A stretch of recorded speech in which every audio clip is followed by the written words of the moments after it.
انا سيف وده صاحبي عبد الله، والاسبوع ده قررنا ان احنا نسافر حوالين لبنان ب1000 ليرة بس.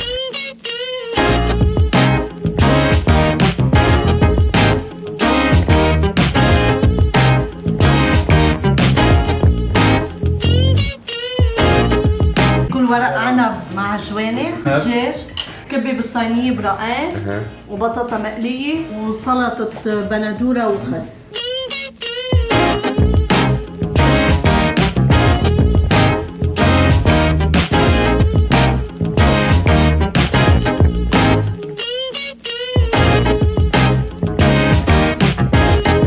طبعا مش محتاج افكركم ان الحلقة اللي فاتت انتهت بنومنا في مكان جديد من نوعه شوية.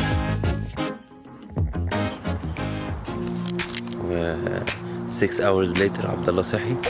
انا شخصيا معرفتش انام، بس عبد الله رأيه كان مختلف شوية. بصراحة كانت مريحة جدا.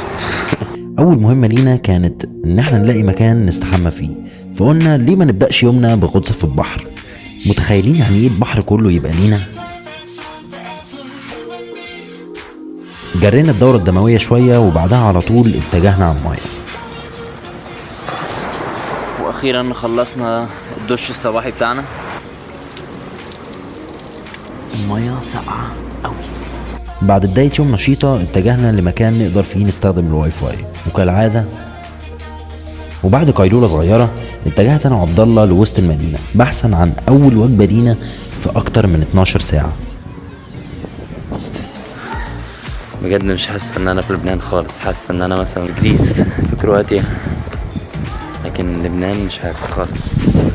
في رحلة البحث عن الاكل انا وعبد الله اكتشفنا مكان جديد لفت نظرنا، مكان اسمه بيت المغترب بيتجمع فيه كل اللبنانيين اللي راجعين من بره. وفجأة واحنا بنستكشف المكان، ازيك؟ ايه الاخبار؟ هلا هون بيجيبوا لبنانيين مغتربين.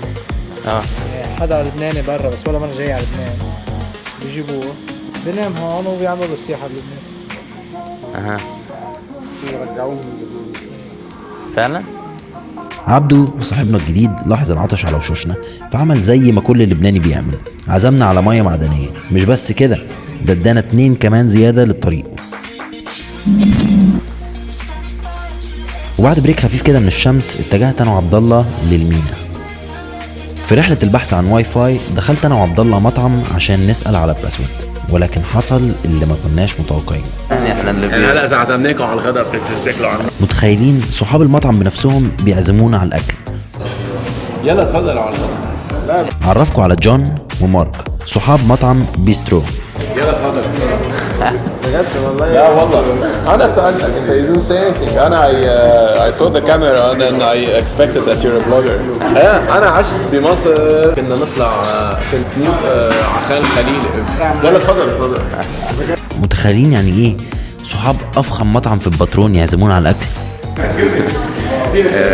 جون ومارك قرروا يعزمونا على الغدا عندهم في المطعم. احنا دخلنا مجرد نسأل على الواي فاي بس هم قرروا ياخدوها ستيب فيرذر ويعزمونا على الغدا هنا. واو بجد ناس جامدة قوي. هما they didn't hesitate، على طول قال لك يلا خش غدا. ميرسي جون.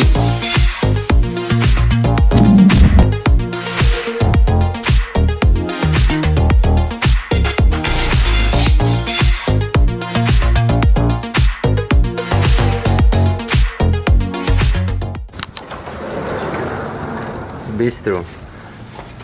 بس بجد بجد بجد جون ومارك شكرا على الاكسبيرينس الجميل ده، وهنرجع لكم مخصوص تاني، بس المره الجايه احنا اللي هنعزمكم وانتوا هتجوا لنا مصر برضو هنعزمكم، فاعملوا حساب. بجد الباترون دي بلد خطيره جدا. بصوا الديزاين والفيو والنظافه اون بوينت يعني. احلى حاجه بجد عجباني عن الشعب اللبناني ان هم على طول مبسوطين وعلى طول بيضحكوا وعلى طول بيأرجلوا. بص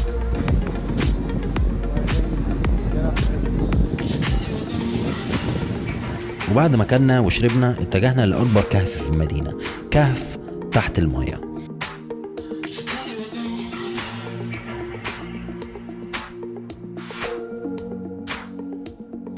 عبد الله هينط بس خايف بس.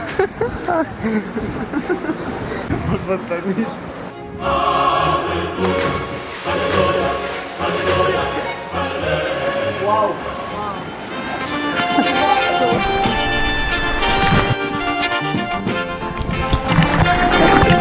لازم ننزل تحت المايه. بصوا كيف واو.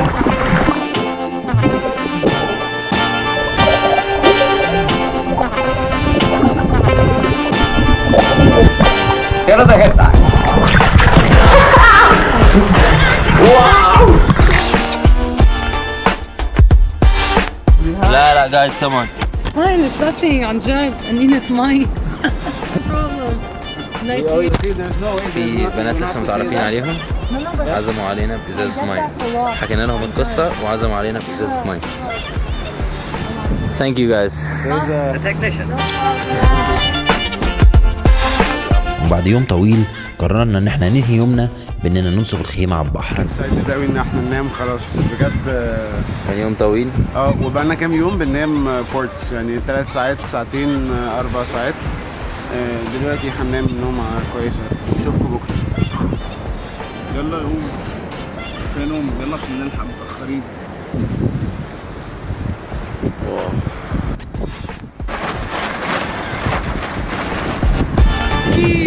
وراء الشجر مثل الصلاة اللي طالع صوب السما.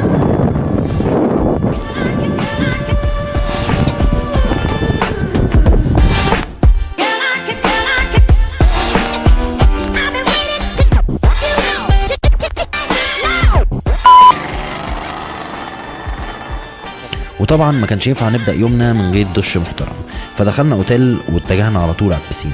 وبعد غطس وقيلوله صغيرين انا وعبد الله لاحظنا قد ايه احنا فعلا جعانين. لو نقدر مثلا ناخد واحنا معديين من جنب فكهاني لقيناه عامل صندوق للفاكهه البايظه، والاول مره في الرحله كلها من كتر الجوع طلبنا اكل من حد. الحاجات البايظه اللي بتحبوه كل صحتين. لا ما بدك خالص. وتاني اللبنانيين ما خذلوناش. مش مشكله والله، ممكن ناخد يعني ليش تاكل منه؟ انا صاحب المحل دايما هو بياكل بفضله، صاحب المحل دايما بياكل بفضله. أوكي. لانه هو بيكون دافع حقه ماله قلبي كبه، بقول يلا باكلها. تفضل هيك الفرق قدامك من كل قلبي، تفضل كل بدك. هلا كل بدك اياه على ذوقك، شو معي انا عم بقدم لك كل تاخذ من كل هالشيء.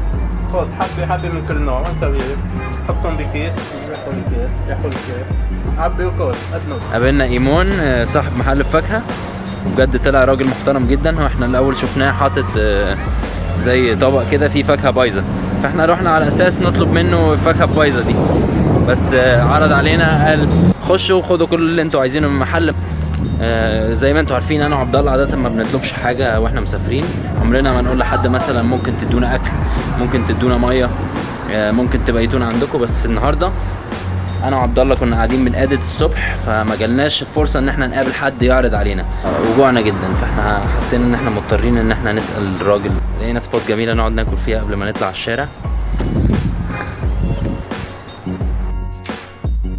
وفي عز ما احنا قاعدين بناكل جالنا صاحب البيت وعزمنا جوه. كثير جولريز فوتوغرافر، انا عامل فوتوغرافي بالجامعه. اوكي. انا اللي عم بصلح جولريز، انا جولد سميث كمان. وهيدي هي اساس مصلحه بيي، هون بصلح. سوري على عشو على الدوشة. اعوذ بالله، لا بالعكس انا بنبسط انه هيك عم يجوا عالم. طبعا مش محتاج اقول لكم ان احنا غيرنا بلان اننا نروح طرابلس، وقررنا نقعد ليله كمان في الباترون مع بيير. ميرسي. طب والعالم كثير فريندلي هون، كثير بحبوا العالم الغريبه. فيري فريندلي. اهو مساء الخير. صح. كيفك عم انطون؟ منيح؟ تمام؟ تفضل. لا يطلع زي اللي كان شاب. ومن قبل ما يعرفنا عزم علينا بلانس كاميرا، وخليني اقول لكم ده بقى ليفل جديد من الكرم. لا مستحيل. لا بجد. لا ميرسي بيير.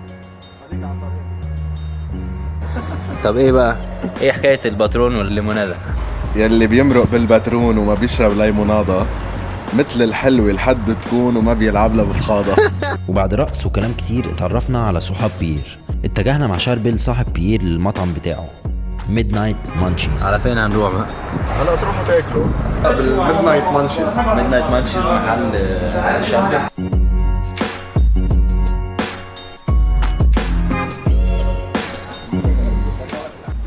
ده هيبقى أول بيت ننام فيه من ساعة ما بدأنا الرحلة حوالين لبنان.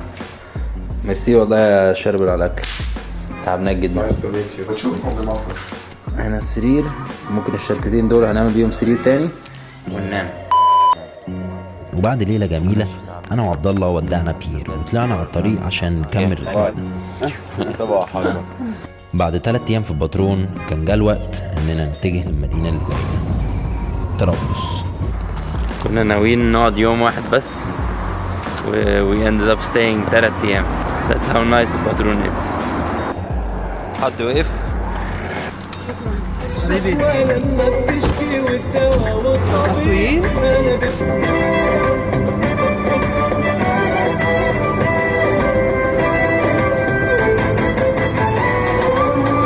بعرف بإنك ساكنني عايش بروحي